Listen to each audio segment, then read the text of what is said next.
In part 2, we question the transformation of American politics and culture. Now let's delve deeper. Communism didn't die with the Berlin Wall, it just got a rebrand.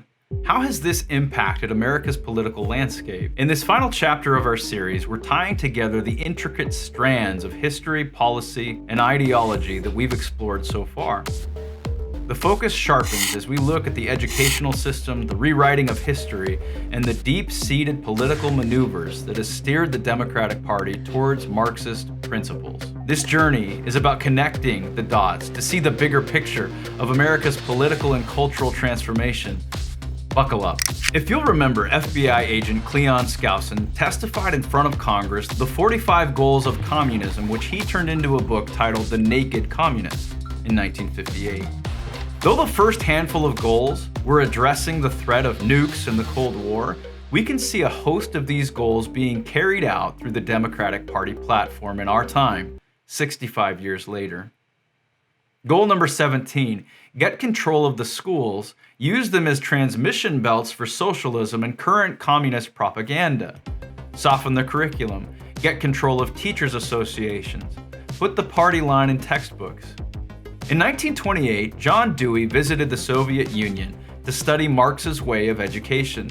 During his visit, Dewey toured schools, met with educators, and observed classrooms. He was interested in seeing how the Soviet educational system was attempting to create a new societal structure that aligned with socialist principles. He brought much of that system back to America and has since become known as the most influential person in education the nation has ever known. The National Association of Scholars provides critical analysis on this shift. The 1619 Project has been very successful at accomplishing goal number 17. Investigative journalist for the New York Times, Nicole Hannah-Jones, claimed that the true founding of America is not 1776 and the Declaration of Independence, but 1619 when the first African slaves were transported to the New World. In 1995, this woman wrote a school paper stating the white race is the biggest murderer, rapist, pillager, and thief of the modern world. She wrote a series of articles that later became the 1619 Project, misleading and outright lying about the foundations of American history. Her goal? A reparations bill be passed. Leading historians and scholars have debunked and disproved her lack of historical understanding. The New York Times walked back her claims and erased her content from their website. In spite of the corrections, the walkbacks, apologies, and her personal denial of ever saying such things about America's founding, public schools still teach these lies as if they were true today. Here's a statement from the Chicago public schools system. Thanks to our partners at the Pulitzer Center, every CPS high school will receive 200 to 400 copies of the New York Times The 1619 Project this week as a resource to help reframe the institution of slavery and how we're still influenced by it today, from the workforce management system created to harness enslaved labor and the incredible wealth that came from its unsparing efficiency to the music that you may very well be listening to now.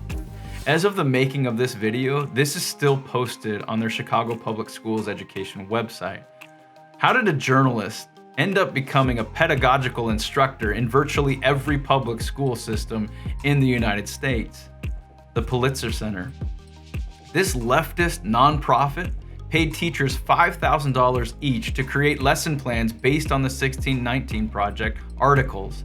Not history, not original documents, not testimony, not based on any reality, based upon this woman's racist made-up articles that were corrected, removed, and denied by their creator.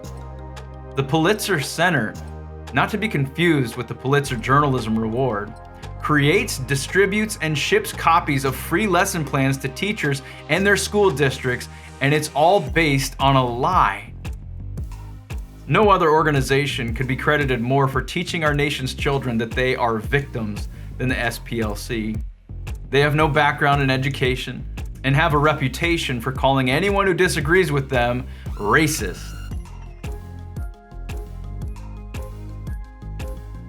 They got their start with feet-to-pavement salesmen and lobbyists who collected insane amounts of money in the noble fight against the KKK, Once the KKK had largely been defeated and hate groups that were associated with them virtually vanished, they needed a new enemy to wage war on. Otherwise, their funds would dry up.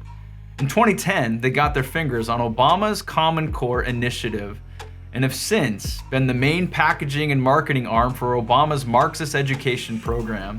Their program, Learning for Justice, has infiltrated our public school system through lazy teachers who want their lessons plans prepared for them. The SPLC is in almost every school in the United States. The National Education Association, the NEA, the most influential labor union in our children's education, says this about social justice. Students of every race, background, and zip code deserve the freedom to learn and pursue their dreams. NEA engages and mobilizes activists in the effort for racial, social, and economic justice in public schools and on campuses. We are building and growing a community of activists committed to advancing social justice policies in public education. If you'll remember, social justice has been hijacked as a moniker for equity. It's what the Fabian Society harnessed to seek their goals of redistribution, welfare, and state dependence.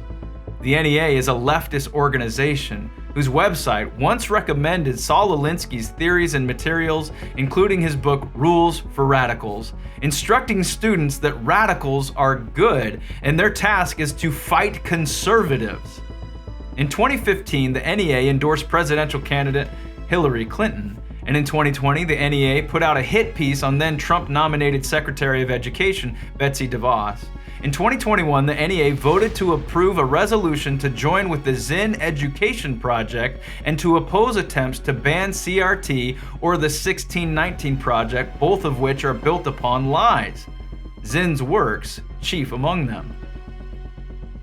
Howard Zinn. History is being rewritten through the works of Howard Zinn. The #1 textbook used to rewrite history in favor of communism, Howard Zinn's A People's History of the United States.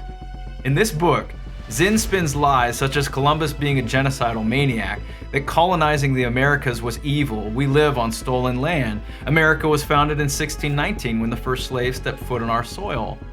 You see where Nicole Hannah-Jones got it from? I really think this guy needs his own video. Let me know if you'd like that. In my research, I came across a mountain of evidence proving that goal number 17, get control of the schools, is all but accomplished. You need to pull your children out of the public school education system. The unions are too powerful, and their backers have been at this for decades. Government versus private education. The debate between public and private education is about more than just schooling choices. It's about the values imparted to our children. It's very difficult for charter schools, private schools, and homeschools because the public school system sees them as competition for your hard-earned tax dollars. And worse than that, the real Marxists want control. With public schools receiving the lion's share of funding, why is there such resistance to school choice? It's an attempt to maintain ideological control. I'll be doing a deep dive into this subject in a future video. Environmentalism as a socialist tool. The environmental movement, while rooted in the noble goal of preserving our planet, has been co-opted by some as a tool for pushing socialist policies. Environmentalism and climate change. Big government is a necessity for communism to succeed. And how does government gain more power? Through fear. The bigger the fear, the more power the government needs to address the problem. Remember, create the problem and then sell the solution. What is bigger than a global COVIDian pandemic? Climate change. If you read the Democratic Party platform, you'll be sickened by how much power and control they seek to supposedly address the crisis. What they need then is what FDR claimed in his first inaugural address: broad executive power to wage a war against the emergency as great as the power that would be given to me if we were in fact invaded by a foreign foe. If you're familiar with the Green New Deal, you know it's more about FDR's New Deal and societal changes that usher in socialism than it is about preserving and protecting the environment.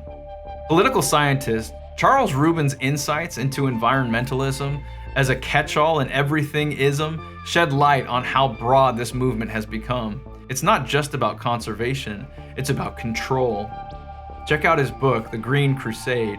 In 2009, thousands of emails were hacked from the Climate Research Unit in the UK, showing that the scientists were conspiring to ostracize skeptics, delete emails, game peer review, and manipulate the presentation of data in favor of human causation in global warming. The Climate Gate scandal revealed a troubling politicization of environmental science. When the leaders of the movement express skepticism privately but push alarmism publicly, it raises questions about their true agenda. Rule number 15. Capture one or both of the political parties in the United States. The influence of radical left ideologies in U.S. politics is not a fringe theory. The connections between various political figures and organizations like the Committees of Correspondence and the Congressional Progressive Caucus are two of the main avenues influencing politics with communist ideologies. 20% of the U.S. Congress are members of the Congressional Progressive Caucus. They have chairmanships in most of the major House committees and are easily the single most powerful bloc in the U.S. Congress. Virtually all of them are tied to either Democratic Socialist of America, the Communist Party USA, or other radicalized organizations. It's well documented and raises legitimate concerns about policy influences. The threat posed by socialism and Marxism is not just a historical footnote. It's a present-day concern with real implications for freedom, prosperity, and individual rights. The goals of the left align with communism. If you have a pulse, you've connected the dots between Marxism and the Democrats. The stated objectives of the left align with communism, and each year we move closer to their goals. This isn't just about policy differences, it's about the core of what America stands for. If you need the receipts to prove Marxism has hijacked the Democratic Party, compare the research in this video to the 2020 Democratic Party platform.